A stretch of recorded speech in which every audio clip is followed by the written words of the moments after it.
লোকসভা নিৰ্বাচনৰ আগতে PGR VGR কথা আমি আলোচনা কৰিছোঁ। কাৰ্বি আংলঙৰ যিমানখিনি ৰাজনীতি দল আছে, যিমানখিনি দল সংগঠন আছে, তেওঁলোকৰ লগত সকলো দল সংগঠন আৰু ৰাজনীতি দল তেওঁলোকৰ লগত আমি আলোচনা কৰিছোঁ। আৰু লগতে বুদ্ধিজীৱীও আমি নিমন্ত্ৰণ কৰিছোঁ।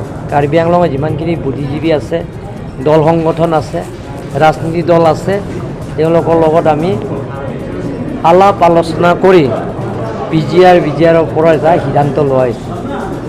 সেই PGR VGR যিমানখিনি বহবাস কৰিছে, ইনক্ৰচাৰ কৰিছে, তেওঁলোকৰ কাৰণে সুপ্ৰিম কোৰ্টৰ যিটো অৰ্ডাৰ, সেই অৰ্ডাৰ মতে আমি ফ'ল' কৰিম।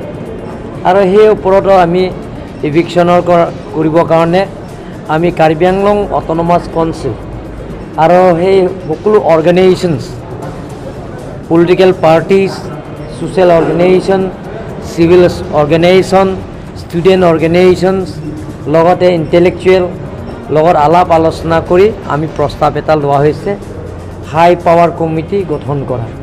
সেই হাই পাৱাৰ কমিটিৰ আমি নিৰ্বাচন থকাৰ কাৰণে, লোকসভা নিৰ্বাচন থকাৰ কাৰণে আমি হাই পাৱাৰ কমিটি আমি বহিব পৰা নাই। আজি প্ৰথমবাৰ নিৰ্বাচনৰ পিছত কণ্ডাক্টৰ যোৱাৰ পিছত আমি হাই পাৱাৰ কমিটি আজি আমি বহিছিলোঁ। আৰু সেই হাই পাৱাৰ কমিটি মেম্বাৰ আছে এক্স MP হৰেণ সিং বে ডাঙৰীয়া, x MP doctor Jayanta Rongpi, x MLA minister Holiram Terang, x CEM জকচন বে, এক্স MLA ডক্টৰ ধৰণ সিং তেৰণৰ পৰা আৰম্ভ কৰি বৰ্তমান বিধায়ক নৰসিং ৰংহাং ডাঙৰীয়া আৰু বিৰাসিং লেং ডাঙৰীয়া আৰু ৰূপসিং তেৰণ ডাঙৰীয়াৰ পৰা আৰম্ভ কৰি লেণ্ড ৰেভিনিউ EM বৰ্তমান MP অমৰ সিং টিছো আৰু লগতে সূৰ্য ৰংফাৰ আৰু প্ৰিন্সিপাল ছেক্ৰেটাৰী জইণ্ট ছেক্ৰেটাৰী আৰু লগতে এলভিন তেৰণ সকলো লগ লাগি আজি আমি প্ৰথম হাই পাৱাৰ কমিটিত বহিছোঁ।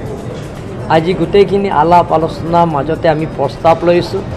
যিবিলাকৰ ডকুমেণ্টছ ইয়াত আছে, সেই ডকুমেণ্টছবিলাক আমি শ্বৰ্ট হৈছে, সেই ডকুমেণ্টছবিলাক আমি আকৌ কালেকশ্যন কৰিব লাগিব।